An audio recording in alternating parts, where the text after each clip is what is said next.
आइए अब आपको बताते हैं कि आज जब लोकसभा की कार्यवाही चल रही थी उस वक्त कैसे एक शख्स पहुंचता है विजिटर बनके और उसके बाद वहां से वो कूद जाता है। पूरी तस्वीर आइए आपको दिखाने की कोशिश करते हैं।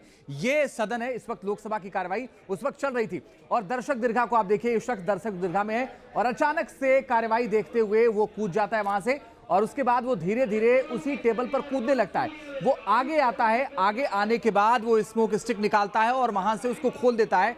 उसके बाद वहां पर धुआं हो जाता है।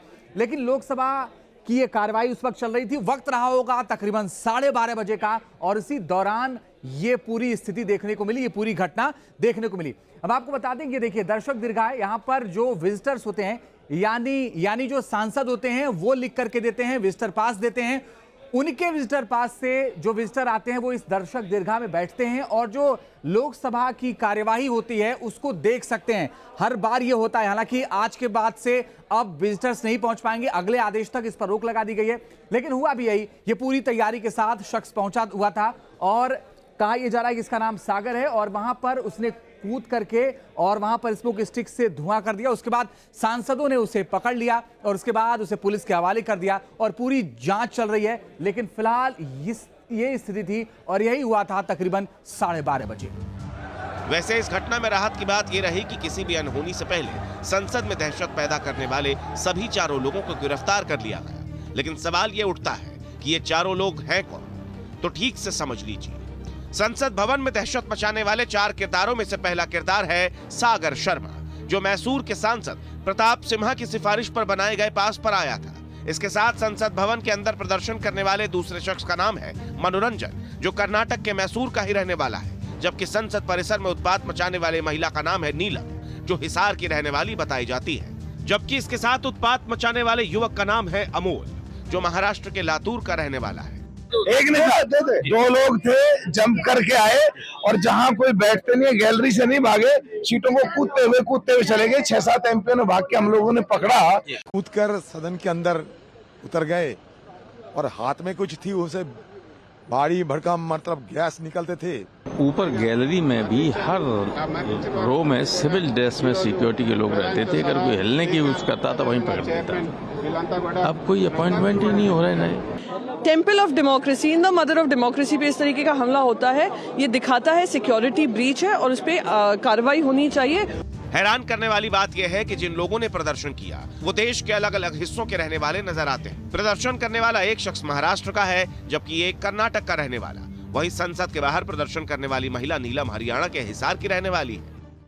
देश के अलग अलग राज्यों से मिलने वाले लोग मिलते हैं, एक एजेंडे के साथ आगे बढ़ते हैं। 2 संसद के भीतर दाखिल होता है, जबकि 2 संसद के बाहर इसी स्थान पर अपने हाथ में लिए स्मोक गन को एक तरह से छोड़ता है, धुआं निकलता है, नारेबाजी होती है और उसके बाद फिर पुलिस उसे गिरफ्त में लेती है। सवाल इस बात को लेकर उठ रहे हैं कि क्या ये इतना आसान था तब, जबकि 2001 में संसद पर हमले के बाद सुरक्षा के चाक चौबंद इंतजाम किए गए हैं। जानकारी के मुताबिक संसद भवन की पूरी सुरक्षा 3 लेयर में काम करती है। इसमें पहले लेयर की सुरक्षा यानी सबसे बाहरी सुरक्षा का जिम्मा दिल्ली पुलिस के हाथों में होता है। दूसरी लेयर की सुरक्षा पार्लियामेंट्री ड्यूटी ग्रुप करता है, जबकि तीसरी लेयर की सुरक्षा की जिम्मेदारी पार्लियामेंट्री सिक्योरिटी सर्विस करती है। सोच कर देखिए, 2 लोग तीनों लेयर की सुरक्षा को चकमा देते हुए अंदर तक दाखिल हो जाते हैं। संसद के अंदर घुसने से पहले ही स्कैनर मशीनों और बैरिकेड से होकर गुजरना होता है। सांसदों के अलावा किसी भी अन्य को प्रवेश करने के लिए खास एंट्री कार्ड मिलता है। इस कार्ड को स्कैन करने के बाद ही बाहरी गेट से प्रवेश किया जा सकता है। इसके बाद भवन तक पहुंचने के दौरान भी 2 बार सुरक्षा जांच से गुजरना होता है। इस दौरान पूरी तरह से व्यक्ति का स्कैन कर लिया जाता है और किसी भी तरह का हथियार, नुकीली वस्तु, पान, बीड़ी, सिगरेट और माचिस जैसा कोई भी सामान वहीं जमा हो जाता है। इसके बाद आती है सबसे मुख्य लेयर। ये वो लेयर होती है जहां पर भवन के अंदर की सुरक्षा की जाती है, जहां पर 2000 से ज्यादा सुरक्षा कर्मियों की अलग अलग हिस्सों में तैनाती रहती है। हालांकि ये तैनाती लोकसभा और राज्यसभा भवनों के बाहर तक ही सीमित रहती है। भवन के अंदर की सुरक्षा पूरी तरह से पार्लियामेंट सिक्योरिटी के पास होती है और यहाँ पर मार्शल तैनात रहते हैं, जो किसी भी तरह की अनहोनी से निपटने के लिए तैयार होते हैं। संसद में किसी भी कर्मचारी, सांसद, सुरक्षाकर्मी और विजिटर का पास बनाने की पूरी जिम्मेदारी पार्लियामेंट्री सिक्योरिटी सर्विस की ही होती है। किसी भी व्यक्ति या गाड़ी के प्रवेश के लिए पार्लियामेंट्री सिक्योरिटी सर्विस ही पास जारी करती है। ये सर्विस ये भी सुनिश्चित करती है कि जिसे संसद परिसर में आने की अनुमति दी गई है, क्या वो इसके लायक है या नहीं। संसद पर 22 साल पहले हुए आतंकी हमले के बाद सुरक्षा के लिए एक ऐसे ग्रुप का भी गठन किया गया था जो आधुनिक हथियारों से लैस कमांडो फोर्स थी। इसको पार्लियामेंट्री ड्यूटी ग्रुप का नाम दिया गया था। इस ग्रुप के पास आधुनिक हथियार होते हैं और ये संसद के चप्पे चप्पे पर फैले रहते हैं।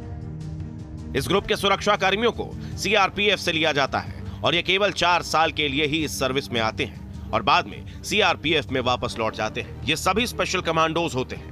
संसद की पूरी इमारत की बाहर और अंदर से हो रही सुरक्षा का अपडेट औसतन हर 1.2 सेकंड में भेजा जाता है। किसी भी तरह की संदिग्ध हरकत पर अलार्म बज जाता है और सुरक्षा घेरे को कस दिया जाता है।